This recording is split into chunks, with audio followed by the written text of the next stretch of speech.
nikiwa kama mwenyekiti mpya ambaye nilipokea kijiti, mwenzangu alikuwepo. Mimi nina hakika kwamba viongozi wote wa kitaifa waliokaa hapa na wengine akiwepo na Mheshimiwa Rais hakuna alichokusema, na kwa sababu mkoa wa Kilimanjaro una wilaya mbalimbali ambazo mpaka sasa hivi hatujazifikia, haswa kuanzia pale Moshi mjini.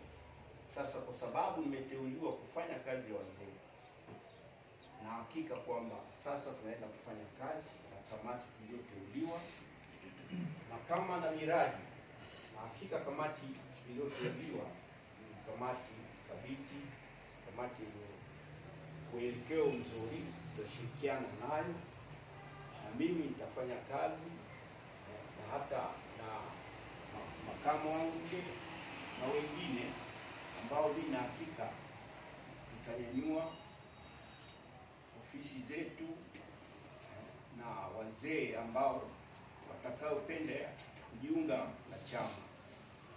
Kwa hiyo mimi sitakuwa na mengi, isipokuwa ninachoomba muombe Rais pamoja na makamu wa rais na katibu mkuu pamoja na viongozi wa kitaifa mlioko hapa, niombe miezi miwili ambapo sasa tunaenda kupata mwenyekiti wa wilaya ya Moshi wa chama cha wazee wanaume.